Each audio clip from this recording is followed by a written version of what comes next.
Premier numéro de votre émission 100% Bénin pour le compte de ce mois de février. Mesdames, Messieurs, bien bonjour et bienvenue. Week-end écoulé, le très attendu verdict de la Cour constitutionnelle par rapport au présidentiable est tombé. Ils sont en tout 36, les candidats retenus sur la liste de départ à l'association de Boni Yahi.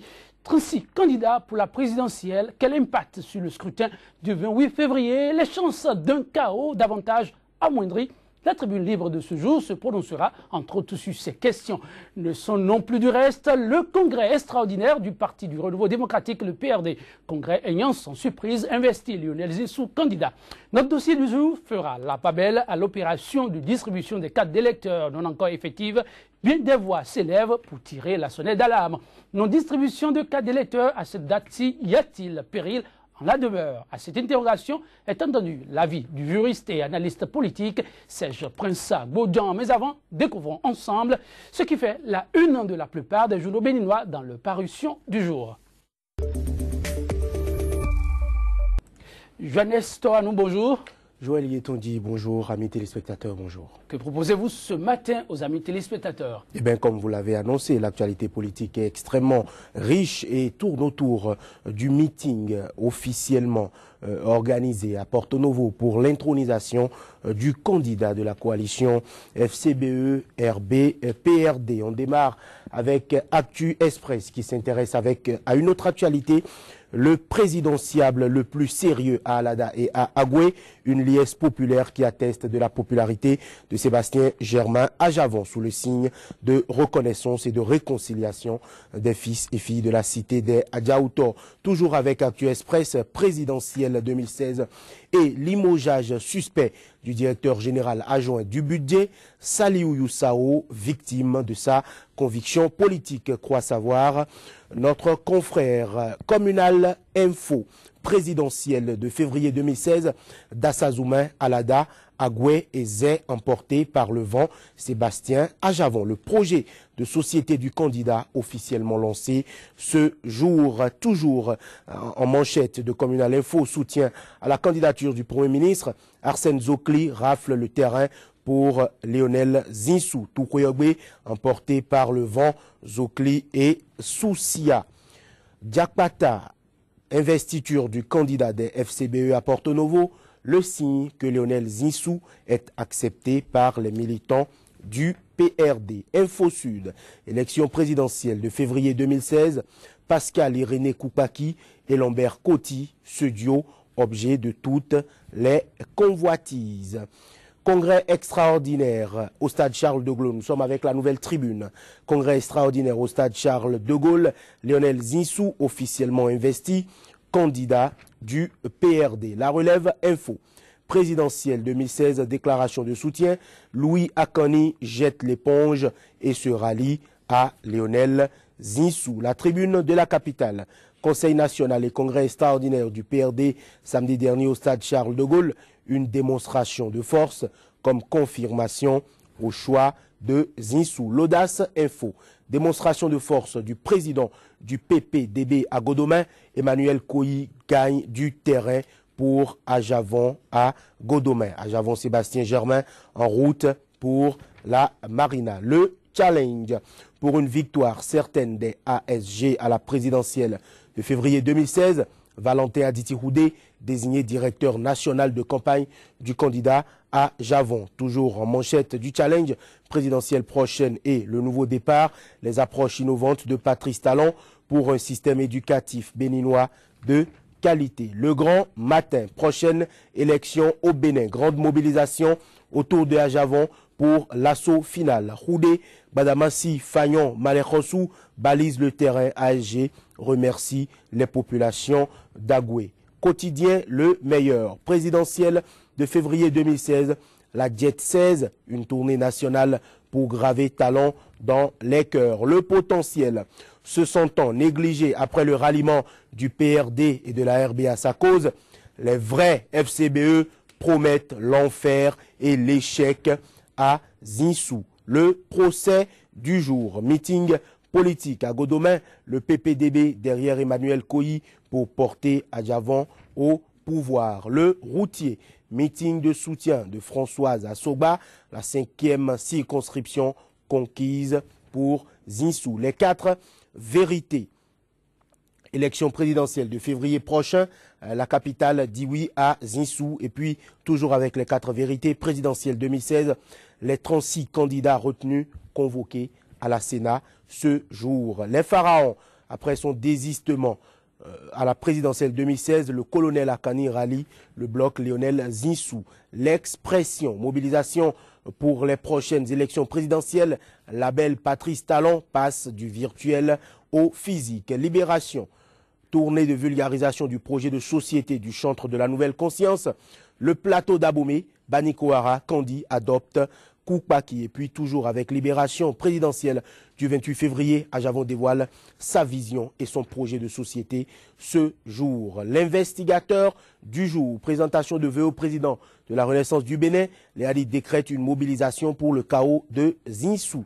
L'opinion aujourd'hui, communiqué du ministre de l'Intérieur et de la Sécurité publique, des menaces terroristes planeraient-elles sur le Bénin? S'interroge l'opinion aujourd'hui. Et puis toujours avec l'opinion, randonnée politique du tandem Fayon d'Assundo, d'Assazoumen en union de prière pour Ajavon. Nord-Sud, quotidien, ici Foucault Guinduro, candidat à la présidentielle. Ma candidature a un caractère républicain. Repère média présidentiel du 28 février, le tirage au sort du positionnement des candidats sur le bulletin unique démarre ce jour. La liste des 36 candidats retenus par la Cour constitutionnelle. On finit avec le soleil levant. Présentation de vœux de nouvel an, les militants du PPDB réitèrent leur fidélité au président Emmanuel Koï. Ils apportent également leur soutien indéfectible à la candidature de Sébastien Germain à Javon. En manchette, toujours du soleil levant, grand meeting politique hier à Zinvier. Christophe Haïssi sonne la grande mobilisation autour de Sébastien à Javon. Tous les chefs de village de l'arrondissement de Zinvier et leurs administrés approuvent ce choix. Jonas Toranou, merci. Rendez-vous dans une trentaine de minutes pour le même exercice. Mais en attendant, la deuxième rubrique de cette émission, Bénin Tribune Libre, le débat matinal consacré à l'analyse de l'actualité béninoise. C'est juste après cette bande-annonce. Sika TV fait escale au Bénin. Pendant toute la période électorale, retrouvez désormais sur votre chaîne panafricaine un programme matinal dénommé 100% Bénin, exclusivement consacré à l'actualité sociopolitique au Bénin. Pendant 2 heures, la politique, les questions de société et les grands dossiers de l'heure seront décryptés avec des éditorialistes, des professionnels des médias, des acteurs politiques et membres de la société civile. 100% Bénin sur Sika, c'est une fenêtre ouverte sur l'actualité au Bénin du lundi au vendredi de 7h à 9h, heure de Cotonou. 100% Bénin, c'est désormais sur Sika, le vrai visage de l'actualité en Afrique. Sur ce plateau de Bénin Tribune Libre, 2 inconditionnels de l'émission, donc Lama Balo, il est le directeur de la radio Soleil FM au Bénin. Donc Lama Balo, bonjour. Bonjour à vous, Joël, bonjour Médéric et bonjour à tous les téléspectateurs. Oui, vous l'avez compris, il est secondé de Médéric François Gongo, journaliste, éditorialiste et promoteur du quotidien béninois d'information Actu Express. Médéric François Gongo, bonjour. Bonjour Joël, bonjour Doclam, bonjour amis téléspectateurs, téléspectatrices de Sika TV. Donc Lama Balo, 36 candidatures validées pour la présidentielle du 28 février, pratiquement pas de dossier rejeté par la Cour constitutionnelle. Oui, bon, moi je pense que la Cour a avancé sérieusement. Ce week-end nous a permis d'avoir une idée claire de ceux qui sont candidats à l'élection présidentielle. On avait agité ça et là la possibilité pour la Cour d'annuler certaines candidatures. À l'arrivée, nous nous rendons compte que la Cour a donc donné son verdict et vous savez très bien que c'est sans recours. À partir de cet instant, il faut maintenant aller sur le terrain et je crois que c'est sur le terrain que les choses vont réellement se décider. Eh bien, c'est parti pour tous les candidats, que le meilleur gagne. Que le meilleur gagne, Médéric François Gogo, c'est désormais parti pour la phase active du processus électoral? Évidemment, les concurrents sont connus, sont qualifiés pour prétendre à ce poste déterminant de président de la République. La démythification de la chose politique et l'engouement des Béninois et des Béninoises à la présidence de la République nous a amené à constater un nombre important. Le libéralisme politique l'autorise, mais est-ce que la déséance politique l'accepte? Dans le cas de figure, je pense que nous allons devoir assister à des désistements d'entre les 2 tours, et même bien avant, nous allons devoir nous attendre à assister à des ralliements. Et là, à l'analyse, nous constatons au niveau de la mouvance présidentielle une multiplicité de candidatures qui donne la preuve de ce que tout ne va pas bien comme on le prétend de ce niveau. Nous remarquons au niveau de l'opposition également des candidats naturels de l'opposition qui avaient déjà exprimé leur volonté et qui, dans une démarche de convaincre la population, étaient sur le terrain depuis. Voilà l'état des lieux. Maintenant, l'inexistence de grandes tendances politiques, des systèmes politiques basés sur des idéologies continue de favoriser l'implosion des candidatures. Jusqu'à l'évidence, il n'y a pas plus de 2 ou 3 manières de gérer un pays que d'être à gauche, à droite ou au centre. Donc, Amabalo, 36 candidatures depuis la conférence des forces vives de la nation, c'est une première. Quelle est la conséquence immédiate de cet effectif pléthorique, si on peut le dire? La première conséquence, pour moi, c'est d'abord sur le bulletin unique. Vous voyez, 36 différents logos sur le bulletin unique, c'est un problème sérieux pour les électeurs. Et je crois que les candidats actuellement doivent être en train de prier pour être bien positionnés sur le logo, parce que si vous n'avez pas un positionnement qui facilite la communication sur votre positionnement, je répète le mot, c'est sûrement un problème pour les électeurs. Les gens vont se mélanger les pédales, les gens vont vraiment se demander, mais mon candidat, il est où? Alors qu'il y a beaucoup de choses à faire. Pour moi, c'est la première conséquence. La deuxième conséquence, c'est quand même que ça doit amener les acteurs politiques à penser désormais à revoir les conditions, n'est-ce pas, pour être candidat à l'élection présidentielle. Je crois que c'est une faiblesse des textes qui amène à avoir autant de personnalités qui veuillent vraiment diriger le pays. Vous savez très bien que toutes ces personnalités, ou enfin certaines de ces personnalités savent très bien qu'elles n'ont pas l'étoffe pour diriger le pays, et pourtant elles y vont parce que justement les textes permettent ça. Il va falloir aller dans le sens de la réduction même de certaines conditions, mais dans le sens de corser certaines conditions qui amèneraient les uns et les autres à être candidats à l'élection présidentielle. Ça devrait être, pour moi, l'un des tout premiers chantiers du prochain président de la République. C'est important. Voyez-vous, on ne peut pas, pour un pays comme le nôtre, avec 112 622 km², avec environ 10 millions de Béninois, qu'on ait 36 candidats à l'élection présidentielle, ça ne fait pas sérieux. Mais on ne peut pas trop critiquer ça non plus, puisque ce sont les textes, c'est la faiblesse des textes qui arrange cette situation-là. Il va falloir corriger la chose. Il va falloir corriger la chose, mais Médéric François Gogo, vous vous plaignez aussi pour les électeurs avec ce nom? Oui, sur le plan logistique, c'est évident qu'il y aura des problèmes, mais cela nous renvoie au test. Et là, nous devons aller vers la légitimation des candidatures, quitte à ce que la légalité ne soit établie suite aux élections. Est-ce que tous ces candidats sont véritablement légitimes? L'ambition de présider aux destinées d'un pays doit être comparable à la volonté ou de se mettre dans la danse, de se faire voir, ou tout simplement de se faire entendre de fort belle manière par une tendance politique ou non. Je crois que dans le cas de figure, on doit supposons par exemple qu'on demande à un candidat de rassembler un certain nombre de CA.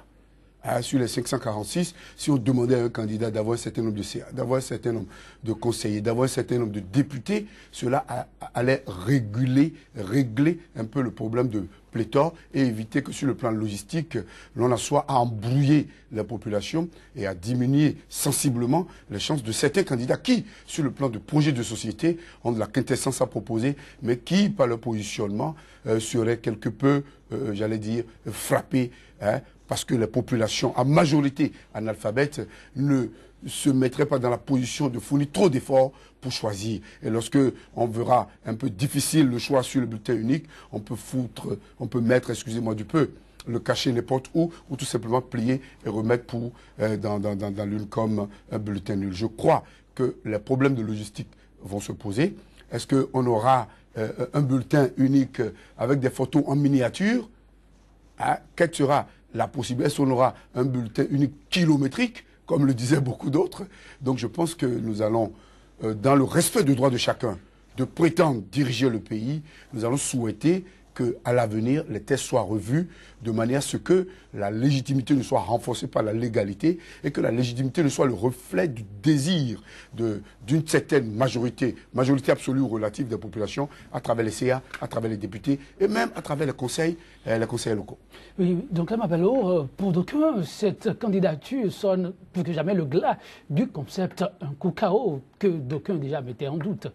Non, mais nous avons toujours mis en doute la possibilité de faire un chaos. Moi, je crois qu'il faut être réaliste. C'est vrai que nous sommes actuellement dans une guerre psychologique.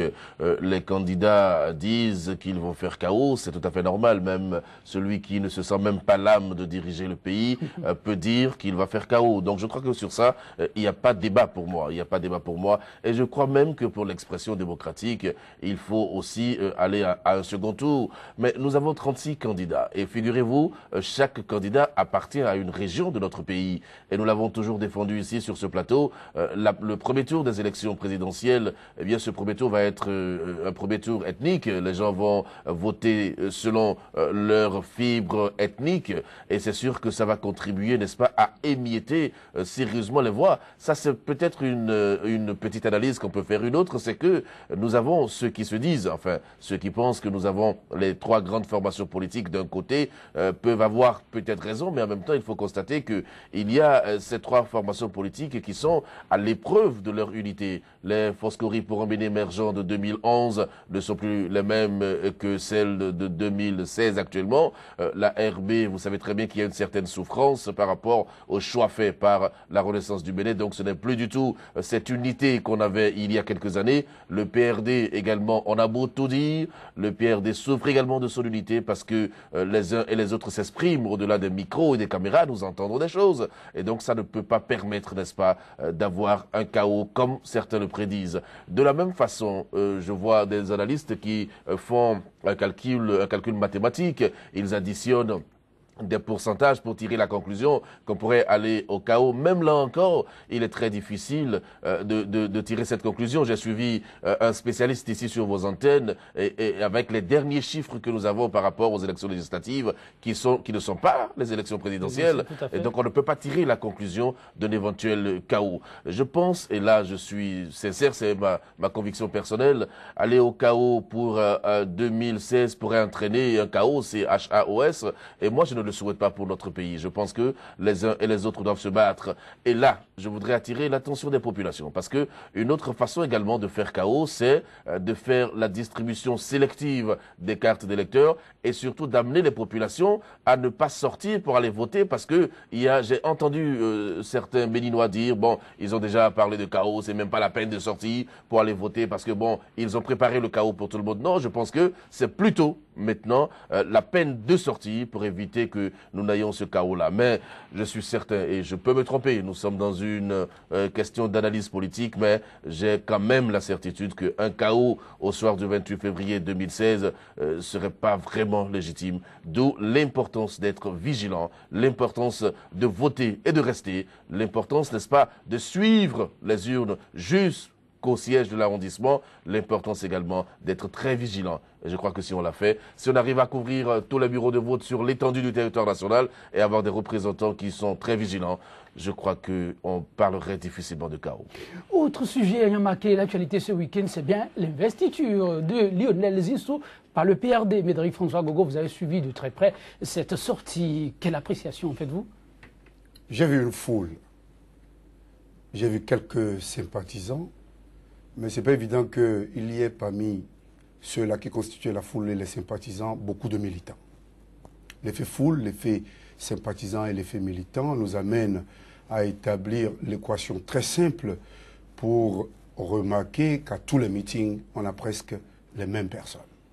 Des ouvriers électoraux démarchés par certains acteurs qui se donnent des qualités de courtiers politiques.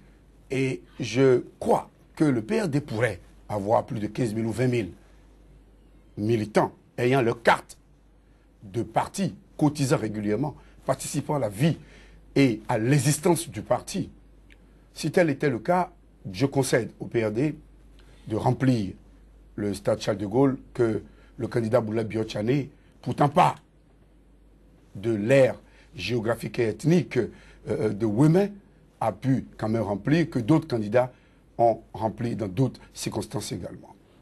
J'ai vu le candidat Lionel Zissou, je l'ai vu en terrain presque conquis. Mais je crois qu'il se trompe. Il se trompe lamentablement parce que dans le cas de figure, lorsqu'on voit un peu ce que le PRD a eu, loin, très loin des 20% dont nous parlait la fois dernière le président du PRD, le PRD n'avait eu que 300 000 voix. La RB 200 000 avec l'Alliance RP, l'FCB autour de 800 000. Arithmétiquement, c'est impossible de faire le chaos. Donc la foule que l'on a constatée pourrait être une foule des grands jours, pourrait être une foule acquise à la cause de Maître Adrien Ngouedji. Mais c'était pas une foule de 2011. Mais c'était pas évident que c'était des militants qui pouvaient tenir de maintenant jusqu'au 28 février. Les sympathisants que l'on a vus peinent à être convaincus, et là nous l'avons vu, à être convaincus de la portée du choix. Dans le fond, comme sur la forme, Maître Adrien Ngouedji, certainement nous y reviendrons, n'a pas convaincu de ce que la seule règle, le seul déterminant, le seul baromètre qui puisse permettre aux Béninois aujourd'hui d'apprécier l'engagement politique d'un homme que l'on a connu très jeune procureur, que l'on a connu très jeune acteur politique, comme lui-même le dit, que l'on a connu opposant farouche sur la base d'une idéologie, d'une vision de développement, que l'on le voit aujourd'hui tout réduit au ventre, tout réduit au nombril. Est-ce que les considérations nombriliques devraient diriger l'engagement politique? En tout cas, pour sa déclaration, l'homme n'est pas allé sur ce terrain. Il a fait une déclaration forte que je rappelle avec votre permission. L'un ne va pas sans l'autre. Oh bien. En tout cas, il a fait une déclaration forte que je rappelle avec votre permission et dit, nous avons fait l'opposition à Soglo, nous avons fait l'opposition à Kérékou, nous avons fait l'opposition à Yahi. Allons-nous faire l'opposition à Lionel Zissou? La réponse a été non. Mais pourquoi cette comparaison? Lionel Zissou, qui n'est pas encore président, les autres présidents, c'est fait à dessein? Pas du tout. Maître Adrien Ngouedji s'est trompé et d'arguments. Et là, il a végété dans des arguments. Si excusez-moi du peu, c'est une faute de personnalité. Il s'est trompé non seulement d'arguments, mais il s'est trompé de peuple. Le peuple d'aujourd'hui n'est pas le peuple d'hier. Qu'on pourrait amener tel des godillots vers un candidat et le rassurer de ce qu'il a l'essentiel pour passer. Le candidat Lionel Zissou, jusque-là, badé de diplôme, bourré d'expérience, n'a pas encore donné la preuve de ses compétences. La cherté des coûts de téléphonie mobile, l'inexistence de l'énergie électrique, le non-règlement de la crise sociale, l'emploi des jeunes qui est dirigé strictement par des structures étatiques et par des personnes qui ne font qu'à la tête du client. Toutes ces questions, les concours, la responsabilité de tous ces dossiers. Vous savez, on ne peut savoir ce que quelqu'un peut faire demain que lorsqu'on a la possibilité de l'apprécier aujourd'hui. Il nous dira qu'il n'a pas la plénitude du pouvoir, mais je lui dirai, le peu qu'il a, il doit donner la preuve de ce qu'il peut faire. Et il ne pouvait même pas faire autrement puisqu'il était dans l'engrenage d'un groupe de politiciens. Dans l'engrenage des FCBE, et il tente de sortir de l'engrenage des FCBE en mettant en cause aujourd'hui le « après nous, c'est nous », il a dit la fois dernière, que ce n'est pas dans un régime démocratique que cela va se poser. Et là, on l'a signalé dans quelques journaux tout à l'heure que les FCBE sont devenues teigneuses, sont devenues frileuses de leurs produits et veulent avoir des garanties sûres pour la suite et menacent même. Je pense que des journaux l'ont écrit, c'est vrai, nous avions eu l'information également, menacent de quitter la BAC au moment où la BAC prend de l'eau de toutes parts. Je crois que dans le cas de figure, pour revenir strictement à la sortie de Porte-Novo, l'effet foule n'émeut aucunement un analyste objectif. Les propos de Maître Adrien Ngouedji amènent à la vigilance. Si le président de l'Assemblée nationale, qui a en son sein le président de COSLEPI, en arrive à parler de chaos, c'est qu'ils feront tout pour qu'il y ait chaos. Et là, dans l'illégalité, nous demandons au président Renvoy Blanc de déposer le tablier aujourd'hui et rapidement. pour qu'il y ait une structure intermédiaire pour gérer les opérations. Avant de revenir sur le cas renvoyé là, Médric, si vous permettez, on va rapidement écouter. Donc, la Mabalo, par rapport à cette sortie et par rapport à ses propos, vous l'avez suivi. Est-ce que l'homme serait en train de prophétiser lorsqu'il dit, eh bien, est-ce que nous avons fait encore l'opposition à Lionel Zissou et on m'attelle? Non, Lionel Zissou, c'est notre homme, il faut faire avec. Non, je crois qu'il ne s'agit pas de prophétie. Et moi, je respecte le choix de Maître Adrien Mbodi parce qu'il faut le reconnaître, il est libre de faire le choix qu'il a fait. Je veux souhaiter simplement que, à Porto Novo, puisque c'est le fief naturel du PRD, donc moi, je ne m'attendais pas d'ailleurs à avoir un stade vide. Nous savons très bien comment ça se passe. Je veux souhaiter simplement pour le PRD que tous ceux qui sont sortis à Porto Novo puissent traduire leur sortie dans les urnes. C'est la chose la plus importante. Les mobilisations, c'est tout à fait normal. Cela va de l'animation, n'est-ce pas, de la vie politique, mais il faut être sur le terrain, travailler pour que les Béninois soient convaincus de ce que vous voulez faire à la tête de l'État et puissent voter pour vous. Donc ce qui s'est passé à Porto Novo, c'est dans l'ordre normal des choses. Alors, quand Maître Adrien Mbodi dit que le PRD ne doit pas continuer dans l'opposition, je suis surpris personnellement parce que il s'agit ici de faire un débat d'idéologie. Mais je me rends compte que ce n'est pas le cas, il s'agit d'aller à la marmite. C'est comme ça que je le dis, simplement, à la marmite. Et puis ensuite, le PRD a eu la plénitude du pouvoir à Porto Novo depuis le renouveau démocratique. Dites-moi, qu'est-ce qui a changé à Porto Novo? Vous pensez que les différents maires qui se sont succédés à la tête de la ville de Porto Novo ont pu faire quelque chose pour la ville? Je pense que non. Et vous allez voir que c'est même le pouvoir exécutif, le pouvoir central qui a réalisé des choses à Porto Novo. Ça, c'est la vérité qu'il faut dire aux gens. Ensuite, Maître Adrien Mbodi, je reviens à sa sortie politique. Je l'ai entendu parler de marchands.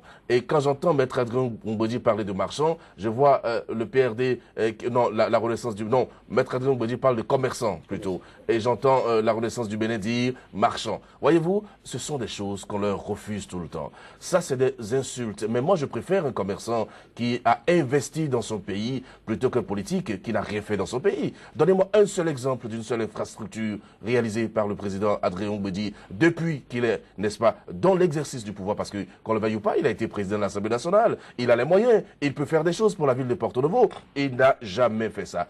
Donc, je préfère voir un commerçant ou un marchand qui l'a fait qu'un politique qui ne l'a pas fait du tout. Je préfère un commerçant ou un marchand qui connaît la valeur du système éducatif béninois en y inscrivant ses propres enfants plutôt qu'un politique qui a fait former ses enfants à l'extérieur du Bénin. Je préfère un commerçant ou un marchand qui a construit des hôpitaux, qui a construit des écoles, qui a connu la valeur peut-être des assurances, qui connaît la valeur de la télévision, de la radio. Je préfère un commerçant comme ça, qui a une vision de développement plutôt qu'un politique qui est là, qui veut simplement aller à la mouvance, qui veut simplement gérer le pays, qui veut simplement aller à la marmite. Et donc, il faut faire des comparaisons. Pour moi, c'est très important et le peuple doit être suffisamment vigilant. L'autre chose que je veux dénoncer, Maître Adrien Mbodi parle de commerçants. Je reviens encore sur ça. Mais il a oublié, en tant que juriste, que la Constitution a réglé la question des incompatibilités. Article 51 et 52 de la Constitution. Lorsque vous êtes président, vous cessez toute fonction civile, militaire et toute activité professionnelle. Où est-ce qu'il a mis cet article-là pour dire que quand on est commerçant et que arrivé au port, on a, je ne sais pas, un conteneur estampillé président de la République, ou que ça c'est méconnaître la fonction présidentielle. Et lorsque vous êtes président, vous prêtez serment pour un mandat. Vous avez l'obligation de respecter votre mandat, de faire des choses, sinon vous tombez sous le coup du parjure et beaucoup d'autres choses. La fonction présidentielle est tellement sérieuse qu'on ne peut pas la ramener à ces broutilles que j'entends là. Je trouve qu'on est en train de tromper le peuple. Et moi, je voulais appeler le peuple à beaucoup plus de vigilance. Et il faut voir ceux qui sont très proches de vous. C'est important. C'est la première fois, depuis que le PRD existe, que je vois un candidat du PRD, mais incapable de prononcer le slogan du PRD. Je ne sais pas si vous avez entendu avec moi. On dit bien quoi? On dit Choco, Choco, n'est-ce pas?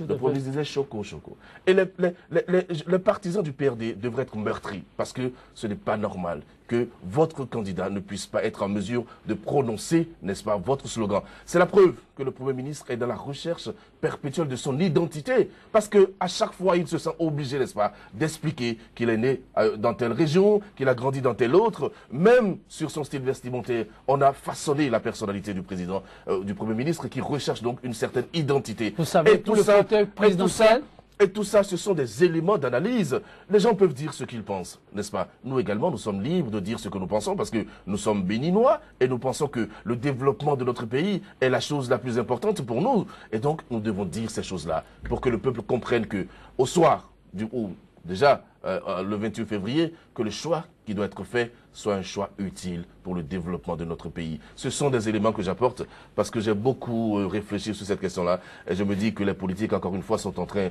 de nous entraîner dans le décor. Médori François Gongo et donc Lamabalo, avec votre permission, ce sera tout pour la première partie de cette émission. Avec donc votre permission, nous allons établir la liaison avec la rédaction. C'est l'instant, journal télévisé. Sika TV fait escale au Bénin. Pendant toute la période électorale.